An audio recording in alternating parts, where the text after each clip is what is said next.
जी। Madam जीत रहे हैं। अच्छा। कांग्रेस पार्टी जीत रहे हैं। अवाम में कोई कंफ्यूजन नहीं है। जो कैंडिडेट ने पहले इलेक्शन में 35,000 लिया 2013 में, और उसके बाद इमीडिएट इलेक्शन खड़े होते हैं 2018 में और वो 14,000 लेते हैं, फिर उसके बाद 2023 में ग्राउंड में आते हैं, तो आप बताइए 14,000 जो लिए हैं वो 80,000 तक कैसा पहुंचेंगे? काउ स्लॉटर बिल, ये जो कहते हैं अन्ना अन्ना, कुमार स्वामी अन्ना, उन्होंने ही मदद किया काउ स्लॉटर बिल पास करने के लिए। क्या बुलाया? हमारा एक गद्दार निकला, हमारा एक गद्दार निकला, और वही गद्दार को बाजू बिठा रहे हैं स्टेज पे, सीट पे बाजू डाइस पे बिठा रहे हैं, बोल रहे हैं कि औरत क़यादत कैसा कर सकती है या लीडर कैसा बन सकती है। तो आप कॉर्पोरेशन में टिकट्स क्यों दिए औरतों को? वहाँ पे आप बोलना चाहिए था अपने लीडर्स को कि हमारे पास नहीं मानते हैं औरत को लीडर, औरत लीडरशिप नहीं कर सकती है, हम टिकट नहीं देंगे जहाँ पे भी लेडीज रिजर्वेशन है, और आपने दिया। लैंड ग्रैबर्स आपकी पार्टी में बहुत हैं, अगर क्रॉस पर अगर पे बहुत ग्रैबिंग हुई है तो उस पर क्या है, मतलब क्या कांग्रेस इस चीज स्टेटमेंट से क्या?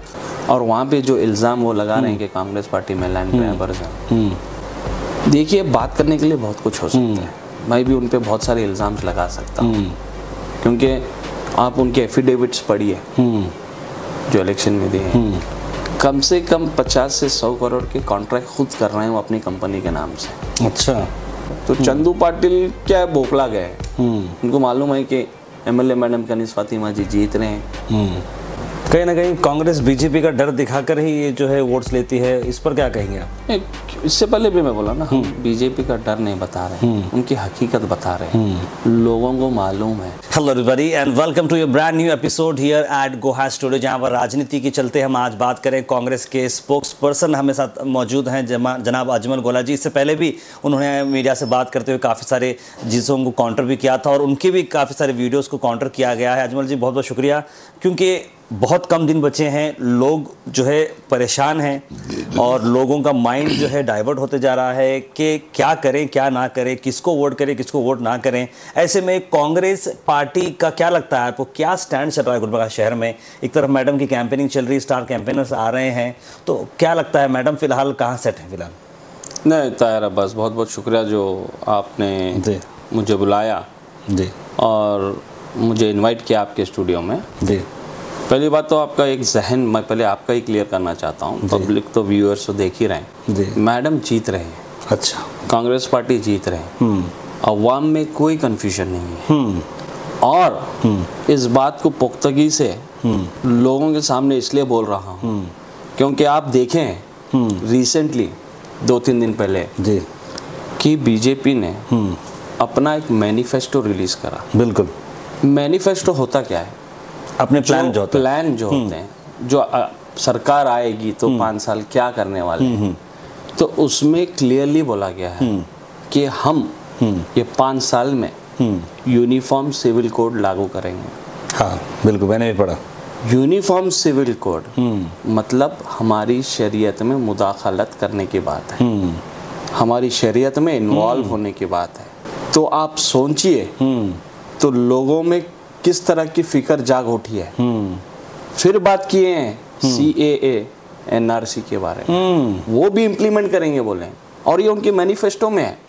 और हमारी अवाम, नॉर्थ कॉन्स्टिट्यूएंसी की पब्लिक वोटर्स जानते हैं अगर हमको ये सब चीज़ को रोकना है, यूनिफॉर्म सिविल कोड रोकना है, अगर CAA NRC कर्नाटका में रोकना है, तो उनको कांग्रेस पार्टी को इक़्तिदार में लाना है और north MLA madam Kaneez Fatima ji को और कांग्रेस को नॉर्थ से जिताना है, क्योंकि वो बाखूबी जानते हैं कि अगर मेजॉरिटी में आएगी कांग्रेस पार्टी, क्योंकि वही एक पार्टी है जो बीजेपी को और कम्युनल फेसेस को दूर रख सकती है और ये चीज़ को दूर कर सकती है। हर जो भी इश्यूज की बात हो रही है, CAA NRC, uniform civil code, हिजाब, हलाल कट, मस्जिद तोड़ने की बात, मदरसे तोड़ने की बात, ये सब सिर्फ कांग्रेस पार्टी बीजेपी को रोक सकती है। सेकुलर पार्टी तो JDS भी है, वो भी तो अपनी जगह जो HD कुमार स्वामी काम कर रहे हैं सेकुलर पार्टी को चलते हुए, उस बारे में आपका क्या कहना है?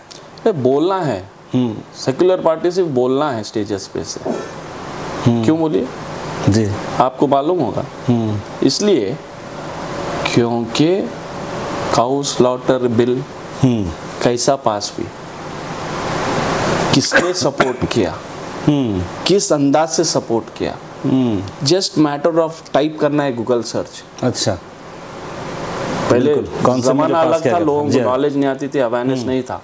आज टेक्नोलॉजी का ज़माना है, इंटरनेट का ज़माना है, गूगल का ज़माना है। उसमें सर्च करके अड़ोस पड़ोस को लोग बताना चाहिए कि काउ स्लॉटर बिल, ये जो कहते हैं अन्ना कुमार स्वामी अन्ना, उन्होंने ही मदद किया काउ स्लॉटर बिल पास करने के लिए। तब वो काउ स्लॉटर बिल पास करे हैं, तो सेक्युलर कैसा हुए? ये तो नेशनल इशू, स्टेट इशू हो गया। लोकल इशू में आप गौर करके देखें जी, उन्होंने बीजेपी मेयर को इक्तिदार में लाए, बीजेपी डिप्टी मेयर को इक्तिदार में लाए। किस पार्टी का कॉर्पोरेटर लाया? जेडीएस पार्टी, जेडीएस पार्टी का लाया। और जेडीएस पार्टी का लीडरशिप कौन कर रहा था? जो बी फॉर्म दिए कौन कर रहा था? नासिर उस्ताद, जेडीएस कैंडिडेट जो नाम से खड़ा है, नासिर उस्ताद। उन्होंने ही अलग सबको बी फॉर्म दिए थे। उन्होंने ही कांग्रेस से वादा किए थे कि हम आपके साथ मिलकर मेयर बनाएंगे। फिर धोखा किसके कैंडिडेट ने दिया? किस बात के लिए दिया? अपने पर्सनल मफाद के लिए दिया, उनका फंक्शन हॉल खोलने के लिए बात के पे दिया। कुछ अमाउंट की बात हुई। अगर हम बीजेपी का मेयर इक्तिदार में लाएंगे, डिप्टी मेयर इक्तिदार में लाएंगे, तो फंडिंग की बात हुई। तो उनको सेक्युलर कैसा बुलाएंगे? जो हमारे लोकल सिटी कॉरपोरेशन को एक कम्युनल पार्टी के हाथ में दिया, जो लोगों का भरोसा तोड़ा, हमारे अवाम का भरोसा तोड़ा, तो वो पार्टी सेक्युलर कैसा हुई? और एक चीज गौर करके देखिए, ये कभी जनता दल सेक्युलर जो है पार्टी, वो कभी पूरी बहुमत से सरकार बनाएगी कभी?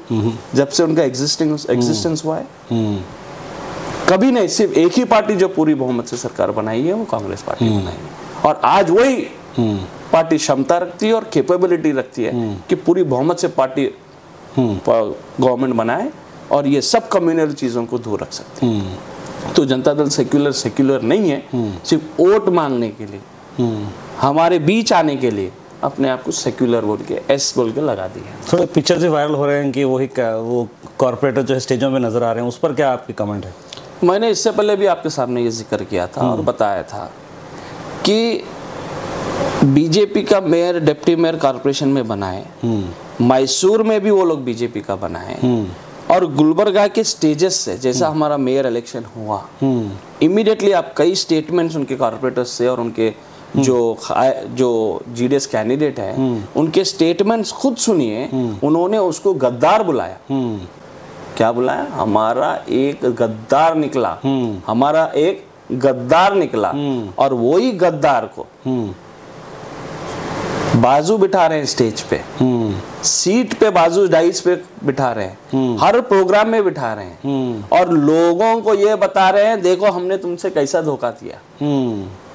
हर स्टेज प्रोग्राम में, कैनवेसिंग में है, वोट मांग रहे हैं अपने लिए, स्टेजों पे बिठा के वोट मांग रहे हैं। तो लोग देखने वाले समझते नहीं, लोगों को आप बेवकूफ बना रहे हैं और लोगों के सामने रोते हैं आप, हम तुम्हारे ये करेंगे वो करेंगे। अरे यार, जो भी इश्यूज की बात वो करे हैं, वो नेशनल और स्टेट इश्यूज की बात है, और वो सब खत्म हो जाएंगे अगर कांग्रेस पार्टी इक्तिदार में आएगी। तो कांग्रेस पार्टी इख्तियार में आएगी, ठीक है, एग्री करता हूँ, लेकिन गुलबर्गा में लीडरशिप चेंज करने की बात कर रहे हैं। तो लीडर अगर नया यहाँ पर आता है, एक्सवाइजेड मैडम कनीज़ फातिमा को छोड़ते हुए कोई एक मर्द की आदत अगर आती है, तो आपको क्या इशू है इसमें? अगर आपके प्रॉब्लम सॉल्व हो रहे हैं, मर्द क़यादत और औरत क़यादत, तो यही तो फ़र्क है ना।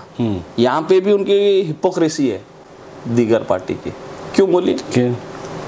कॉर्पोरेशन इलेक्शन में उन्होंने औरत को टिकट्स दिए। क्यों दिया?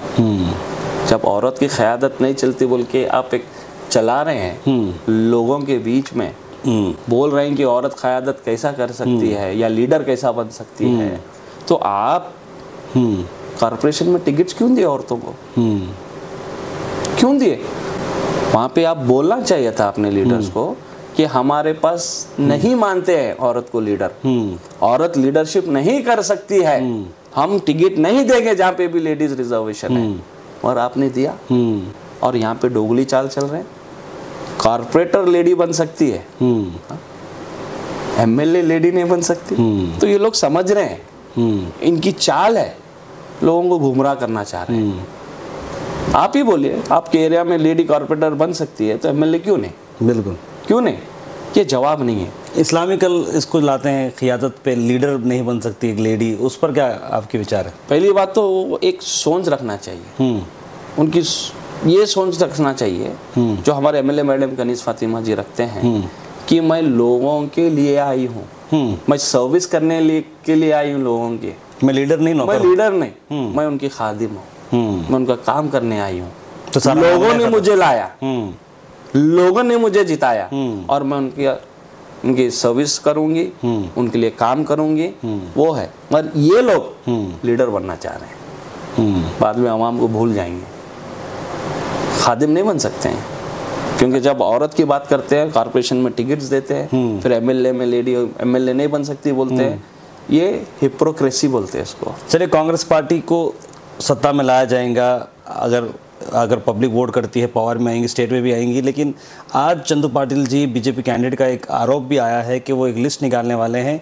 लैंड ग्रैबर्स आपकी पार्टी में बहुत हैं, अगर क्रॉस पर वगैरह पे बहुत ग्रैबिंग हुई है तो उस पर क्या है, मतलब क्या कांग्रेस इस चीज स्टेटमेंट से क्या रखते हैं आप रिलेशन? चंदू पाटिल जी के स्टेटमेंट पे मैं एक बात बोलना चाह रहा हूँ।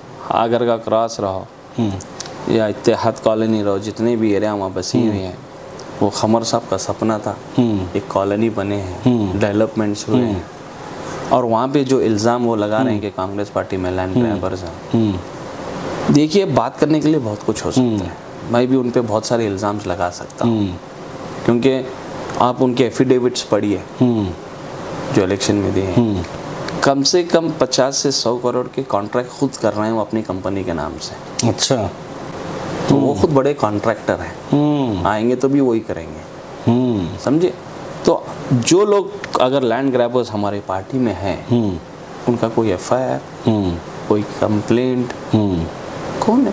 प्रूफ करना चाहिए ना पब्लिक को। बिल्कुल, किसी पे भी इल्ज़ाम लगाने से पहले हमारे गिरेबान में भी झांकना ज़रूरी है।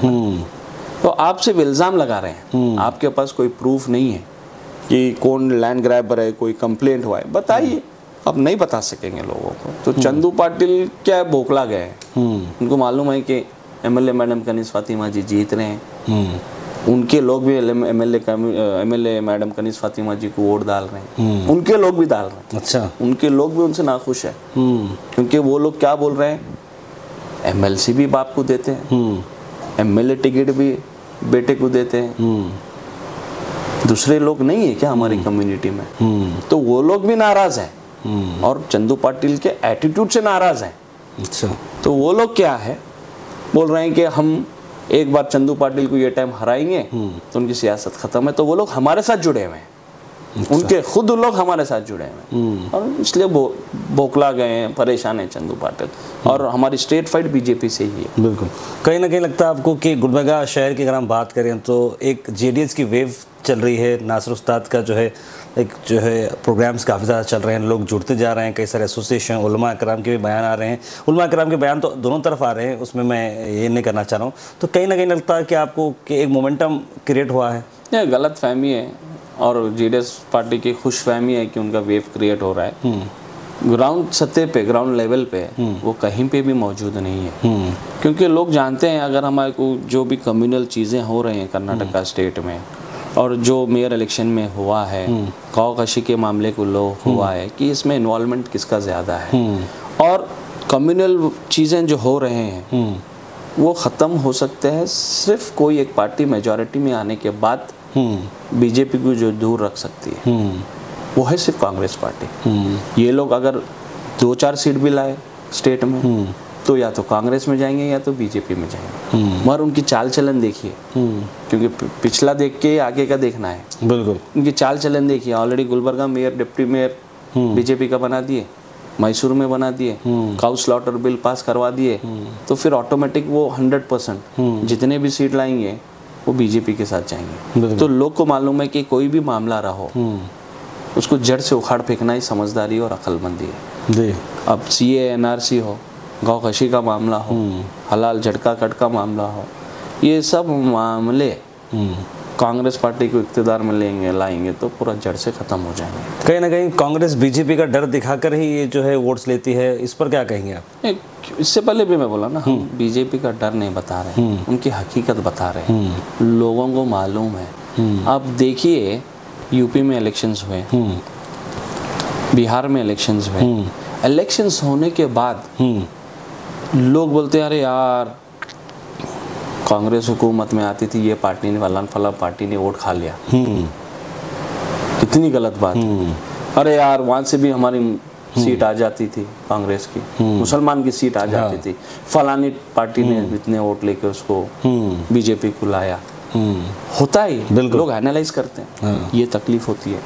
मैं इन लोगों को ये समझाना चाह रहा हूँ, इलेक्शन के बाद एनालाइज करने मत बैठिए, बिल्कुल रिजल्ट्स के बाद सोचते मत बैठिए।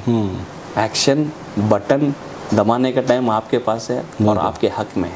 अभी सोचिए और अभी कांग्रेस पार्टी को इख्तियार में लाइए, क्योंकि इलेक्शन के बाद एनालाइज करने के लिए आपके पास पूरे 5 साल रहेंगे। गौर करिए आप, बिल्कुल आप भी देखे होंगे कई लोग कई जगह पे नुक्कड़ में, चाय के होटल पे या दोस्ताने में, जब भी इलेक्शन होते हैं उसके बाद डिस्कशन होता है, अरे 14 सीट 20 सीट आ जाते, ये 14-20 सीट फलानी पार्टी ने काट दिया, फलान एमआईएम पार्टी ने काट दिया, फलान जीडीयू ने काट दिया, फलान जीडीएस ने काट दिया, नहीं तो कांग्रेस पार्टी की सरकार हो रही थी। ये कब होता है? इलेक्शन के बाद। बिल्कुल मैं मेरे वोटर्स अभी याद दिलाना चाह रहा हूँ कि बाद में एनालाइज मत करिए, अब भी एनालाइज करिए, अब भी सोचिए और अब भी फैसला कीजिए और सही वोट का इस्तेमाल, डरा नहीं रहे। चलिए मैं आपसे एक आखिरी सवाल करता हूँ क्योंकि टाइम भी बहुत ज़्यादा हो रहा है इस इंटरव्यू का। एक चीज़ भी बोलना ज़रूरी है कि सीए एनआरसी का हर जगह इशू उठा रहे हैं दीगर पार्टी।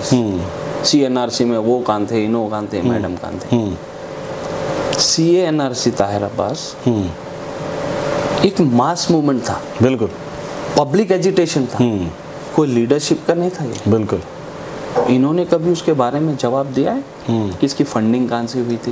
ये जो बड़ा प्रोग्राम हुआ, जो बड़े प्रोग्राम हैं 2-3 केसीटी में, पीर बंगाली कुरान, इसकी फंडिंग कहाँ से हुई थी? कहाँ से हुई? किसने किए थे? पूरे लोगों ने घर से निकाल के पैसे दिए थे, दूसरे दीगर पार्टीज भी जमा करके दिए थे। ये बोलना चाहिए ना लोगों में। आप ये बात नहीं बोलते। मैडम का क्या कंट्रीब्यूशन रहा? बहुत कंट्रीब्यूशन रहा, पूछिए जीडीएस फाइनेंशियली भी रहा, इंटेलेक्चुअली भी रहा, मॉरली भी रहा, ये बताया नहीं जाता है। यानी एनआरसी सीए में मैडम का एक अच्छा बड़ा कंट्रीब्यूशन रहा, बड़ा कंट्रीब्यूशन रहा है। और दीगर लीडर्स के भी आसपास लोग कितना हमारे गुलबर्गा डिस्ट्रिक्ट में लोग नेगेटिव क्यों बोल रहे हैं? मैडम का इन्वॉल्वमेंट ही नहीं है एनआरसी सीए। कौन बोल रहे हैं? कौन बोल रहे हैं? अपोजिशन पार्टीज बोल रहे हैं। जो पार्टी के वोट डिवाइड करना चाह रहे हैं, लोगों को तोड़ना चाह रहे हैं, पार्टी में बांटना चाह रहे हैं, वो लोग ही बोल रहे हैं। मगर मेरा मानना है और आपने भी देखा है कि ये मास मूवमेंट था। हाँ, हर किसी का मामला रहो, सीए एनआरसी रहो, ये मास मूवमेंट था। सब लोग खुद वॉलंटियरली आके एजिटेशन कर ले हैं, वॉलंटियरली आके स्ट्राइक्स करे हैं, वॉलंटियरली आके रोड पे आए हैं। इसमें कोई लीडरशिप का कमाल नहीं है। आप उसको हवा दे रहे हैं, लोग वो भी नहीं जानते हैं। तो यही चीज है, लोग समझ के एमएलए मैडम कनीज फातिमा जी को वोट डाल के कामयाब करने वाले। जी, मेरा आखिरी सवाल है, मैं आपको बताया कि हमारे सभी व्यूअर्स जो है हमारा शो राजनीति देख रहे हैं। अजमल जी, आप एक स्पोक्स पर्सन भी हैं, कांग्रेस के कॉर्पोरेटर भी हैं, एक चेयरमैन भी रह चुके हैं आप, तो 5 ऐसी चीज़ें मुझे बताएं या पब्लिक को बताएं जिसके बिना पर मैडम को वोट दिया जाए। कोई 5 डेवलपमेंट्स मैडम के, कमर साहब के नाम पे नहीं, मैडम के बलबूते पिछले 5 साल और 1.5 साल जो कांग्रेस की सरकार रही, ऐसे कोई 5 काम बताएं जिसे हाँ भाई मैडम ये कर सकते हैं और आगे करेंगे। देखिए 5 साल में जो काम किए हैं, पहली बात तो बहुत ही इम्पोर्टेंट चीज़ ये है कि अमन और सुकून रहा है गुलबर्गा में, बहुत बड़ा अमन और सुकून। क्यों बोलिए? आसपास के इलाकों में, डिस्ट्रिक्ट्स में, जैसे मंगलूर है, हुबली है, धारवाड़ है, बिल्कुल सकलेशपुर है, और बहुत दंगे हुए हैं। ये बात एग्री करता हूँ। बहुत कई लोग जेलों में गए हैं, मगर अल्हम्दुलिल्लाह गुलबर्गा में, नॉर्थ में ऐसा कोई हादसा नहीं हुआ। क्यों? मैडम हिकमतन चीज़ों को अंजाम दिए और गुलबर्गा आवाम को लेके चले। और मैडम के दूसरे काम, बहुत ही इम्पोर्टेंट काम ये है कि मैडम ने हर मजहब को लेके चला।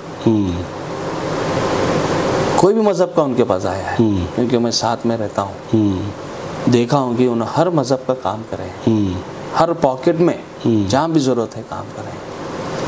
मैडम अकेले कांग्रेस पार्टी के साथ मिलके 27 कॉर्पोरेटर्स जिताए। अगर मैडम काम नहीं करते तो 27 कॉर्पोरेटर जीते थे।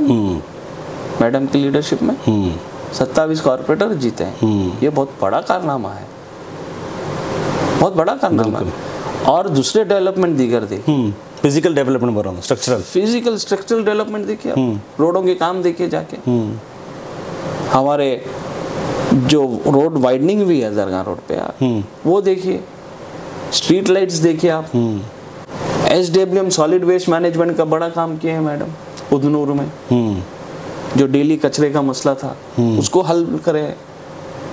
आप जो स्ट्रैटेजिकली देखेंगे आप तो इलेक्शन के बाद आपको समझ में आएगा कि वेस्टेज का कितना बड़ा इशू सॉल्व करे मैडम। लोग परेशान हो जाएंगे। तो उनकी सोच और उनका विजन बहुत आगे का है। वो पहले क्या सोचते हैं कि गुलबर्गा नॉर्थ महफूज रहे, सुकून रहे। उनका टारगेट पहले वो है।